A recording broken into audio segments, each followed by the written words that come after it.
हर व्यक्ति के जीवन का एक ख्वाब होता है, एक सपना होता है कि मेरा बच्चा भी अच्छा हो, वो भी मेरा उतना ही मान सम्मान करे जितना मैं अपने माँ बाबूजी का करता था। हर व्यक्ति के मन में एक इच्छा होती है कि मुझे भी कुपुत्र प्राप्त ना हो, सुपुत्र प्राप्त। लेकिन मैं आज आपको दावे के साथ बता रहा हूं कि ये मेष राशि वालों के लिए, मेष लग्न वालों के लिए कुछ ऐसे कंडीशन है, अगर आपके जन्म कुंडली में ये कंडीशन है तो आपको सुपुत्र मिल ही नहीं सकता, आपको संतान का सुख मिल ही नहीं सकता। सवाल ही पैदा नहीं होता है कि आपको संतान का सुख प्राप्त कभी नहीं होगा, संभव ही नहीं है। कौन कौन से वो कंडीशन है, आज के इस वीडियो में मैं आपको उससे अवगत करवाऊंगा। बहुत सारे ऐसे लोग हैं जो इस बात को जानना चाहते हैं, तो समय को बर्बाद किए बिना आइए सीधा चर्चा को आरंभ किया जाए। चर्चा है संतान सुख के बारे में। तो मेष लग्न की कुंडली में संतान सुख या संतान से संबंधित मैं लगभग आपको 10 महत्वपूर्ण ज्योतिषीय कारण बताऊंगा, पॉइंट वाइज बताऊंगा, ताकि आसानी से जो है समझ में आ सके। हो सकता है व्यक्तिगत कुंडली को देखने के बाद परिणाम भिन्न हो सकते हैं, वो विश्लेषण पर में निर्भर करता है। लेकिन आज मैं ये दावे से कह सकता हूं कि आज का ये वीडियो आपने अगर ध्यान पूर्वक देख लिया तो मोटा मोटा आप समझ जाओगे, सीख जाओगे, अपनी कुंडली देख करके भी समझ जाओगे कि आपको संतान का सुख मिलने वाला है या नहीं।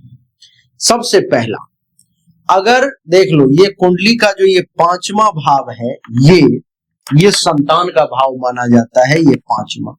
इस 5म भाव में अगर शनि, राहु या केतु का कुप्रभाव है, ध्यान पूर्वक सुनना, ये 5म भाव में शनि, राहु या केतु, तीनों ग्रह मैंने लिख दिए हैं, 100 से शनि, रा से राहु, के से केतु, अगर कुप्रभाव है तो समस्या है। 5म भाव जो कि संतान का भाव है, और इसमें अगर शनि बैठ जाए, पहले सिर्फ शनि की सुनो, शनि अगर बैठ जाए तो संतान प्राप्ति में देरी का योग बनता है। संतान जब प्राप्त हो जाए तो संतान से दूरी बन जाती है, या मानसिक तौर पर में आप एक दूसरे के वाइब को मैच नहीं कर पाते, सोच नहीं मिल पाता है। अगर राहु अथवा केतु 5म भाव में विराजमान है तो आपको आपके संतान के साथ गलतफहमियां पैदा होंगी, बार बार आपका बच्चा आपकी बात नहीं सुनेगा, अवज्ञा करेगा, या संतान का व्यवहार नियंत्रण से बाहर हो जाएगा, आप उसको रोक नहीं पाओगे, आप उसको नियंत्रित नहीं कर पाओगे। ये पहला कंडीशन है। दूसरा, 5म भाव का स्वामी जो है सो सूर्य है। 5 का मतलब होता है सिंह, और सिंह का स्वामी सूर्य है। तो आपके कुंडली में 5म भाव का स्वामी जो सूर्य है, ये अगर कहीं नीच अवस्था में हो, अर्थात आपके कुंडली के 7म भाव में यहां पर में हो, ठीक है, तुला राशि में सूर्य नीच का हो जाता है, या अत्यधिक पीड़ित हो तो भी आपको संतान सुख में बाधा आता है। सूर्य मेष लग्न में क्या है, ये पंचमेश है। तो यदि सूर्य आपके कुंडली के 6ठे, 8वें या 12वें भाव में हो, या शनि या राहु के साथ हो, या शनि या राहु की दृष्टि उस पर पड़ रही हो, तो ये पीड़ित हो जाता है, अथवा नीच का 7म भाव में हो तो ये पीड़ित हो जाता है। तो संतान सुख बाधित हो जाती है, संतान से लड़ाई झगड़ा बार बार होने लगता है, बच्चों का पिता के प्रति विरोध ज्यादा देखने को मिलता है, जो सम्मान चाहिए, जो लगाव चाहिए, वो नहीं हो पाता है। अगर 5म भाव पर में पाप कर्तरी योग बन जाए, ये 5वां भाव है, पाप कर्तरी योग क्या होता है, तो 5म भाव के दोनों ओर, यानी कि 4थे भाव और 6ठे भाव के बीच में है ना ये 5म, तो इधर इस भाव में और इस भाव में अगर दोनों ओर शनि, राहु और मंगल जैसे पाप ग्रह हो, मान लो आप कि यहाँ पर में शनि बैठा हुआ है और यहाँ पर में मंगल बैठ गया, इसमें पाप कर्तरी योग बन गया, अर्थात इसका मतलब हुआ कि इससे संतान को हेल्थ वाइज इशू का सामना करना पड़ेगा या व्यवहारिक दूरी उत्पन्न होगी। चौथी बात, गुरु यानी कि जुपिटर अगर आपके कुंडली में कमजोर या पीड़ित है तो संतान सुख में बाधा आएगी। गुरु संतान का कारक होता है। गुरु अगर नीच का हो जाए यानी कि मकर राशि में चला जाए, अस्त अवस्था में चला जाए या शनि राहु के साथ युति में आ जाए तो संतान सुख में कमी आ जाती है, संतान से संबंध विपरीत हो जाते हैं। बच्चों के साथ विचारों की टकराहट, बार बार टकराव बढ़ती चली जाती है और दूरी बन जाती है।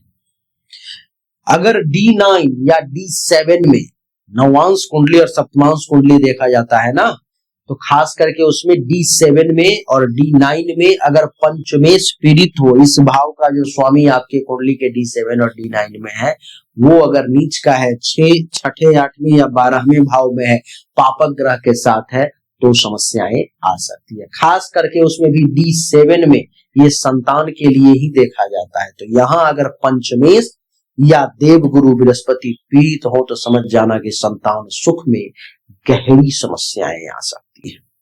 छठा, चंद्रमा अगर कमजोर हो, कुंडली के चौथे भाव का मालिक है चंद्रमा, अगर कमजोर हो, मेष लग्न की कुंडली में चंद्रमा का कष्ट में होना संतान से भावनात्मक दूरी बना देता है, संतान के साथ संवाद की समस्या हो जाती है, घर में मानसिक अशांति के योग बन जाते हैं, घर में टेंशन तनाव की स्थिति उत्पन्न जो है हो जाती है। सातवां, राहु या केतु का प्रभाव अगर पंचम भाव पर पड़ता है, यानी कि राहु की या केतु की पंचम या नवम या सप्तम दृष्टि अगर इस भाव पर पड़े तो संतान से गलतफहमी उत्पन्न होती है। बच्चा आपका जिद्दी स्वभाव का हो जाता है, आपकी बात नहीं सुनता, उससे दूरी बन जाती है आपकी। जन्म पत्री में अगर पितृ दोष हो या गर्भ दोष हो तो भी संतान बाधक योग बन जाता है। सूर्य के साथ राहु बैठा हो तो ग्रहण योग बन जाता है। मान लो कि कुंडली के किसी भी भाव में यहीं पर में सूर्य है और यहीं पर में राहु भी है, तो ये दोनों मिलकर के ग्रहण योग बना दिया, संतान से संबंधित बाधक योग। पंचम भाव में अगर केतु बैठ जाए तो भी समस्या है। राहु के साथ अगर चंद्रमा आ जाए तो ये संतान से संबंधों में क्रमिक इशू पैदा करते हैं, कर्म से संबंधित परेशानी ज्यादा आती है। नौवां, मंगल का पंचम भाव को क्रूर अथवा दुष्ट दृष्टि से देखना। मंगल कहीं से अगर पंचम भाव को क्रूर दृष्टि से देख रहा है तो समस्याएं आ सकती है।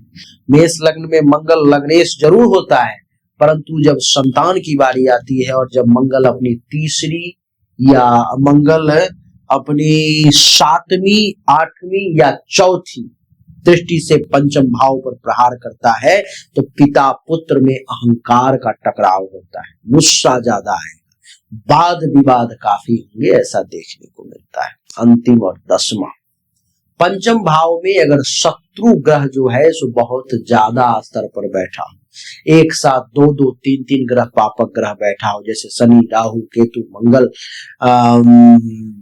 तो ज्यादा ग्रह अगर बैठ जाए तो भी समस्याएं आती है। क्या समस्या आती है? तो संतान सुख में बाधा आती है, संतान से भावनात्मक दूरी बन जाती है, बच्चों का अनुशासनहीन व्यवहार देखने को मिलता है, आप ही के साथ वाद विवाद, गाली गलौज, मारपीट करना शुरू कर देता है, पिता और संतान के रिश्तों में कटुता आ जाती है जो कि ठीक नहीं है। 2-3 और बातें बता देता हूं मैं आपको, देख लो। पंचमेश सूर्य और प्लस शनि, सूर्य और शनि की जब युति मेष लग्न या मेष राशि के कुंडली में होती है तो भी समस्याएं आती। दशमेश शनि की दशा हो और अंतर दशा में जब पंचम का स्वामी आ जाए यानी कि सूर्य आ जाए तो भी पिता पुत्र के संबंध खराब होते हैं। राहु की महादशा हो और पंचम भाव के स्वामी की अगर अंतर दशा आ जाए तो भी संतान से दूरी, मानसिक तनाव, वाणी में कटुता और अवज्ञा विशेष तौर पर देखने को मिलती है। तो ये वो कारण थे, अगर आपके कुंडली में है तो आपको संतान सुख कभी नहीं मिलेगा। हाँ, पर्सनल कुंडली के एनालिसिस के बाद उसके कुछ उपाय समाधान किए जा सकते हैं जिससे आपको संतान सुख मिले और आपका बच्चा जीवन में कुछ बेहतर कर पाए, नहीं तो मुश्किल है, कुछ खास आपको लाभ नहीं मिल पाएगा। अच्छा लगा तो लाइक करें। पर्सनल कुंडली के लिए सामने दिए गए नंबर पर मैसेज कर सकते हो। राधे राधे, राम राम। हमने अभी तक आपको जो भी जानकारी दी ये 100% सत्य नहीं है। फिर से सुने, 100% सत्य नहीं है। आपने बिल्कुल सही सुना है। ऐसा मैं क्यों कह रहा हूं? क्योंकि अभी तक जो हमने आपको बताया ये एक सामान्य राशिफल है, विशेष नहीं है।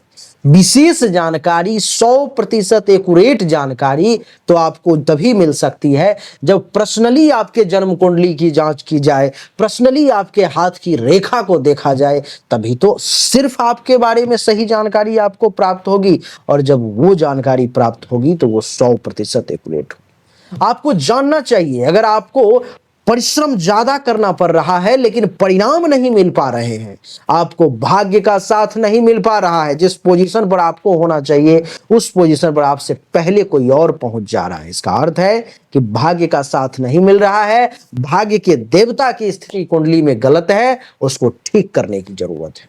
दूसरा, अगर आप बहुत परिश्रम कर रहे हो, आमदनी के कई सोर्स को तलाशने की कोशिश कर रहे हो लेकिन आमदनी बहुत ज्यादा कर नहीं पा रहे हो, जितनी इच्छा है, जितनी कोशिश है, तो चेक करने की जरूरत है कि आमदनी के जो देवता हैं उनकी क्या स्थिति है कुंडली में, आखिर आमदनी क्यों नहीं बढ़ पा रही। अगर आप पैसा तो कमा रहे हो लेकिन बचत नहीं कर पा रहे हो, लाख प्रयास करते हो लेकिन फिर भी कितना भी पैसा कमा लूं, कितनी भी कोशिश कर लूं, बचत नहीं हो पा रहा है, तो आपको चेक करने की जरूरत है कि जन्म कुंडली में जो धन धान्य संपत्ति के बचत की देवता हैं, जो बैंक बैलेंस के देवता हैं, उनकी क्या स्थिति है, क्यों ऐसा हो पा रहा है। लेकिन इन सब को चेक करने के लिए पर्सनल आपकी जन्म कुंडली की जांच करनी पड़ेगी, तभी जाकर के वो पता लग पाएगा। देवियों सज्जनों, चाहे कोई बीमारी है जो आपको बहुत परेशान कर रहा है, बहुत परेशान कर रहा है, आप ठीक नहीं हो पा रहे हो, चाहे आपका विवाह नहीं हो रहा, वैवाहिक जीवन में अथवा परेशानी आ रही है, मामला तलाक तक पहुंच गया है या विवाह हो ही नहीं पा रहा है, जिस काम को करने की कोशिश कर रहे हो हर काम में रुकावट आ रहा है, जमीन मकान गाड़ी चाह रहे हो लेकिन हो नहीं पा रहा है, तो इन सभी शंकाओं का समाधान जन्म कुंडली देखने के बाद ही मैं आपको दे सकता हूं। उसके लिए सामने दिए गए नंबर पर में अपनी जन्म तारीख, जन्म समय, जन्म स्थान, दोनों हाथ के हथेली का फोटो अवश्य भेजें। जो शुल्क है जमा करें, इंतजार करें, आपको जानकारी अवश्य मिलेगी। अच्छा लगा तो वीडियो को लाइक करें, शेयर करें, चैनल को सब्सक्राइब करके इसके बेल आइकन के बटन को दबा दें। राधे राधे, राम राम।